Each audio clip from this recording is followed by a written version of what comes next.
It's a great honor to talk with Professor Praveen Jha. He's a professor of economics at GNU University in New Delhi.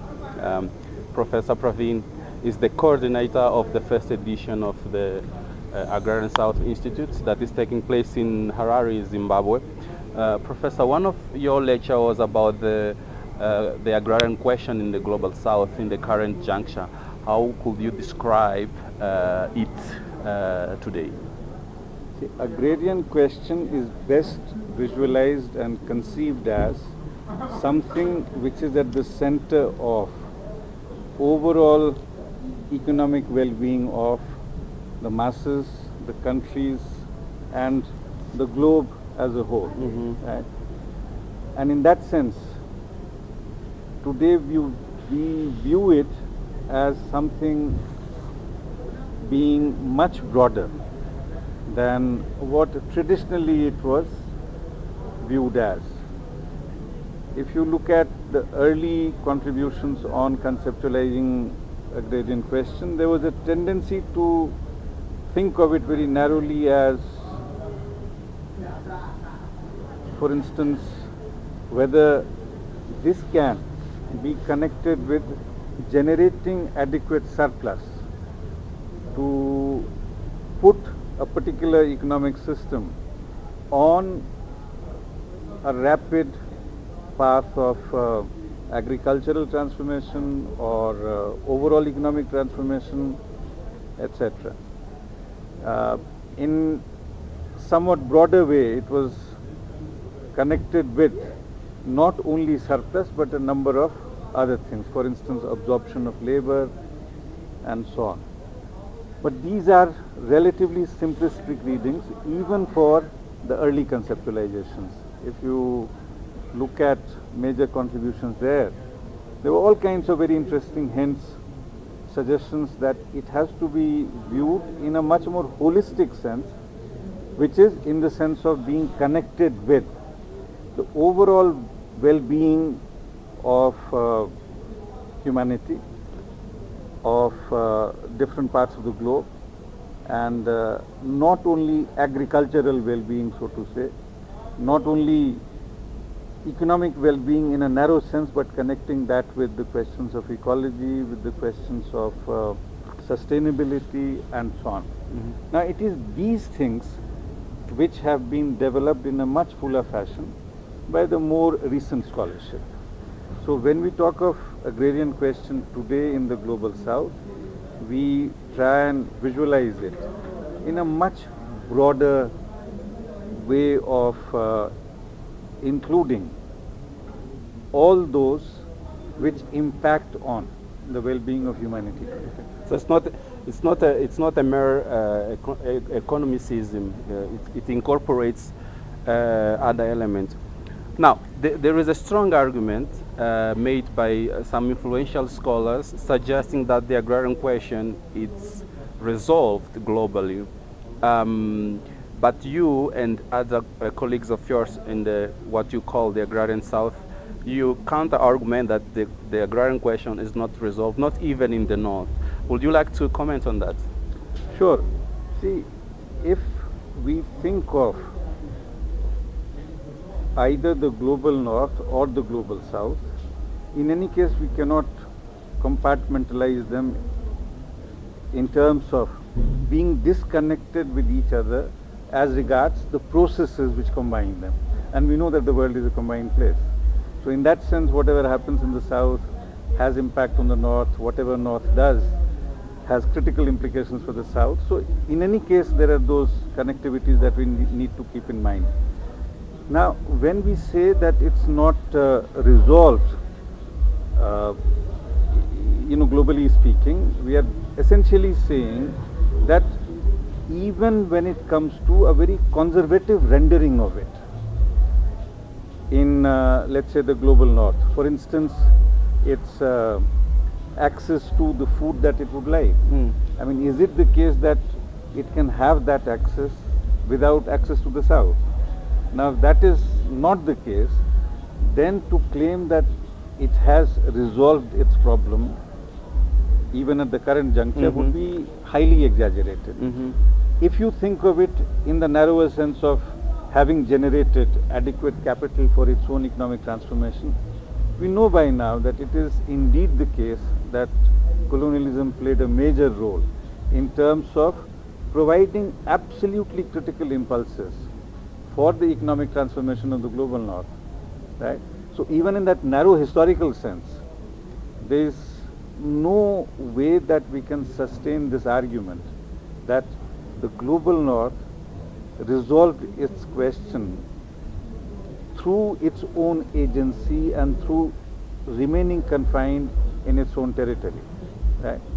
But that, as I mentioned, is in any case a narrow sort of reading of what the resolution of agrarian question is, which is essentially the question of adequate amount of capital and so on. But if you connect it with the range of issues which we were hinting at earlier, and I spelled out a couple of things, then clearly, this argument will be a highly exaggerated one that the agrarian question has been resolved. Sure. Another issue that you raise has to do with the kind of bringing back the national question. So Yes. you argue that there is a need to reclaim the national question. Don't you think that is kind of a polemic argument in a world that is much more globalized today, where nations, the frontiers and the boundaries, where the nations start, where the nations ends, I mean, in terms of economics, it's not clear today. You see, the point is, when we talk about addressing various dimensions of the agrarian question, then you also have to ask what could be a possible terrain which helps addressing some of those core issues. Now, the first and absolutely necessary requirement, prerequisite there, is having adequate macroeconomic policy space for any country, any region, etc. Now, why do we have to talk in terms of countries and regions and so on? Because there is no global government. You can have economies being caught up in a global vortex, for sure. We know that there is a sort of a neoliberal globalization which has connected the world. That is certainly the case. But that does not mean that any particular entity, as what you would consider substitute for the state, has policy space to intervene in the whole range of issues which we consider important. Now, if that is indeed the case, then who do we go to? Nation states, right? If there was indeed one world where we could have elected our global government, so to say, if we had a global state and so on, then we could have challenged the policy choices of that global state. Right? But that is not available to us. The only thing that we can possibly, in some parts of the world, you have regional getting together of some states, for instance, European Union, in whichever defective manner, you certainly have a union there, right? Which of course possibly creates more problems than solutions, but nonetheless, there you have a regional kind of formation, okay, where you can think of a government at the level of that regional cooperation. But otherwise, if you're thinking of other 200 odd countries or so, yeah. But the WTO, right, the IMF, yes, and the World Bank, I would argue that they kind of play that global government, even if they were not elected. So that is exactly the point. What they have done is to create rules by which a whole range of countries, and by and large you could say the world as a whole, although there are, even in terms of getting inserted in that system and getting integrated, there are very significant variations, right? But even if you, for the moment, abstract from that difficult question, what is the best that can be said about these institutions which have tried to connect different countries? That they have essentially brought them together in terms of market linkages, not in terms of having any policy space where any of these countries can have their own decision making, so to say. Right? Now, which is absolutely counter to what we are saying in terms of the prerequisite for addressing any of the dimensions.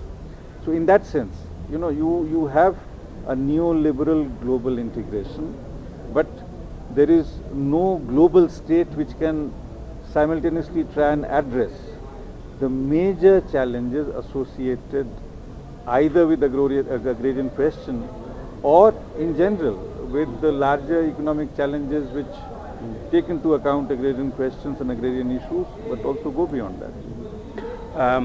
We are going towards the end of our conversation.